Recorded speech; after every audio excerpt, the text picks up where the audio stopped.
इस वीडियो के अंदर हम गूगल के एक और एल्गोरिदम जिसका नाम रैंक ब्रेन है उसको डिस्कस करेंगे। रैंक ब्रेन को समझना थोड़ा डिफिकल्ट इस सेंस में हो जाएगा क्योंकि इसके अंदर ना बहुत ज़्यादा मशीन लर्निंग इन्वॉल्व है। अब मैं कोशिश करूंगा कि इसको आसान करके समझा पाऊँ। अदरवाइज मैं आपको इनकरेज करूंगा कि आप इसके ऊपर कोई यूट्यूब वीडियोस लाजमी देखो क्योंकि आपको मल्टीपल सर्चेस के बाद कुछ अंदाजा होगा। ये मुझे खुद समझ में आया है 5 साल के बाद। 5 साल के बाद मुझे समझ में आया कि रैंक ब्रेन इटसेल्फ काम कैसे करता है। सो बेसिकली रैंक ब्रेन समझता है इसके पीछे इंटेंट को कि यूजर क्या सर्च करना चाह रहा है। नंबर एक, यही काम हमिंगबर्ड कर रहा था और रैंक ब्रेन ने इसी काम को इन्हेंस कर दिया। रैंक ब्रेन आया 2015 में, हमिंगबर्ड के 2 साल बाद। हमिंगबर्ड की मदद से रैंक ब्रेन बन पाया। रैंक ब्रेन क्या करता है कि समझता है कि यूजर का बिहेवियर क्या होने वाला है इन तमाम आर्टिकल्स की बेस के ऊपर, तमाम रैंकिंग्स के ऊपर जो उसने रैंकिंग जिसको करवा दी। हम इसको इस तरह से समझते हैं कि लेट्स सपोज कि गूगल के इस वक्त ये पेज है, गूगल के ऊपर फर्स्ट पेज है। इसके ऊपर ये तमाम 10 वेबसाइट्स हैं जो कि रैंक कर रही हैं। ठीक है, देखो इंजीनियर्स को एल्गोरिदम बनाना पड़ता है कि किस कीवर्ड के बेस के ऊपर हमें किस को रैंक करवाना है। राइट, हर कीवर्ड का बिहेवियर एक जैसा नहीं होगा। कुछ ब्लॉक के कीवर्ड्स होते हैं, कुछ प्रोडक्ट के कीवर्ड होते हैं। तो हर एक के लिए जो एल्गोरिदम है और रैंकिंग फैक्टर्स हैं, रैंकिंग फैक्टर्स की बेस के ऊपर ये जो रैंकिंग्स है वो ऊपर नीचे हो रही होती हैं। राइट, अब ये जो काम करना पड़ता है एल्गोरिदम हर कीवर्ड के बेस के ऊपर या हर टाइप ऑफ कीवर्ड की बेस के ऊपर एल्गोरिदम्स बनाना, ये काम पहले करते थे इंजीनियर्स।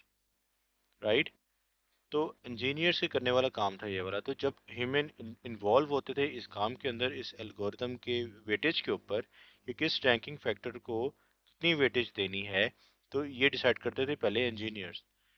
अब उन्होंने क्या किया कि बजाय कि ये इंजीनियर्स ही काम करें, हम इसके लिए एक एल्गोरिदम बना देते हैं जिसका नाम रखते हैं रैंक ब्रेन। रैंक ब्रेन क्या करेगा कि ये खुद से समझेगा कि यूज़र किस वेब पेज को लाइक कर रहा है। लाइक अगर ये वाला एक वेब पेज है जो तीसरे रैंकिंग में आ रहा है लेकिन ये सबसे अच्छा परफॉर्म कर रहा है, तो भाई इसको नंबर 1 पे लेकर आओ। और पता चलता है कि जनाब ये जो जिसको हमने रैंकिंग 2 की पोजीशन दी हुई है, सेकंड पोजीशन दी हुई है, ये असल में अच्छा परफॉर्म नहीं कर रही है। तो अगर ये अच्छा परफॉर्म नहीं कर रही है तो इसको भाई नीचे लेकर जाओ।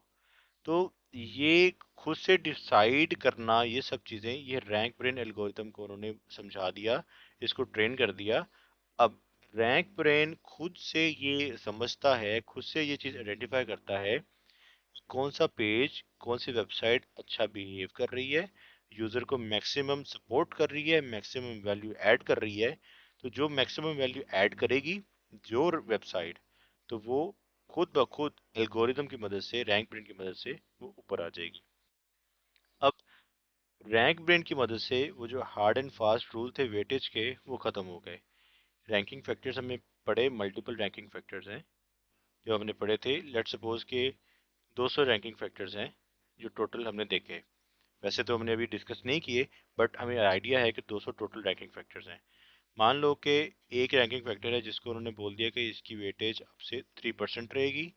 जिसने इसको फॉलो किया उसको हम 3% वेटेज दे देंगे।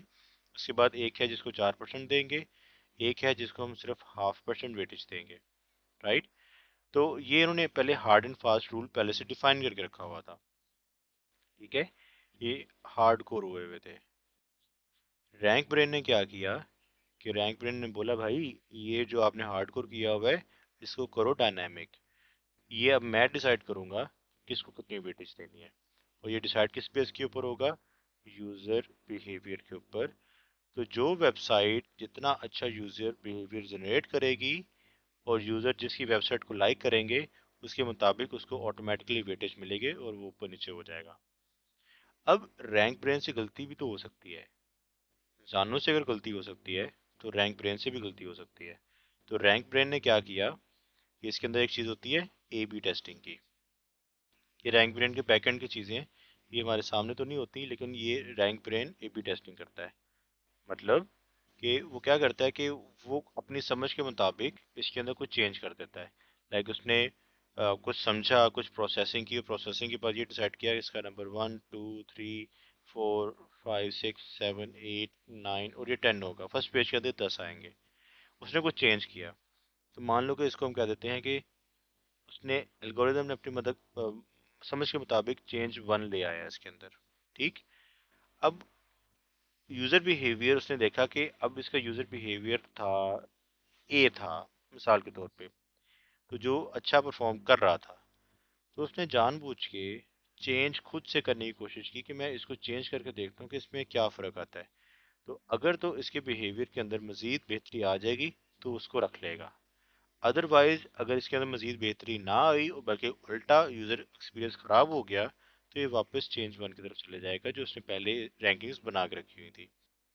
इसी वजह से ये चीज़ देखने को मिली कि गूगल डांस देखने को मिला कि हमारी जो पोजीशंस हैं, रैंकिंग्स हैं, वो हमेशा ऊपर नीचे इस तरह से मूव कर रही होती हैं। राइट। तो पोजीशन कभी भी स्टैटिक नहीं रहती। और वो क्यों नहीं रह पाती है? वो रैंक ब्रेन की वजह से नहीं रह पाती है। तो रैंक ब्रेन, इसके पीछे एल्गोरिदम है मशीन लर्निंग का। अब हार्ड एंड फास्ट रूल खत्म हो गया कि किस रैंकिंग फैक्टर की कितनी वेटेज होगी। अब रैंक ब्रेन डिसाइड करेगा कि मुझे किसको कितनी वेटेज देनी है। और यहाँ पे एक फन फैक्ट ये है कि जो गूगल के एल्गोरिदम बनाने वाले साइंटिस्ट हैं, उनको ये टास्क दिया गया रैंक ब्रेन बनाने के बाद। रैंक ब्रेन बना दिया। अब रैंक ब्रेन वर्सेस उन्होंने एक जस्ट फन के लिए एक कंपटीशन बनाया जो एल्गोरिदम बनाने वाले साइंटिस्ट थे। ऑब्वियसली वो कंप्यूटर साइंटिस्ट होंगे। तो कंप्यूटर साइंटिस्ट वर्सेस इन्होंने एक मुकाबला रख दिया रैंक ब्रेन। अब रैंक ब्रेन को उन्होंने एक पेज दे दिया और सिमिलर पेज दे दिया उन्होंने साइंटिस्ट को, और सिमिलर पेज दे दिया उन्होंने रैंक ब्रेन को। अब रैंक ब्रेन, जारी बात है उसके अंदर सेम वेबसाइट्स आ रही थी रैंकिंग्स के अंदर।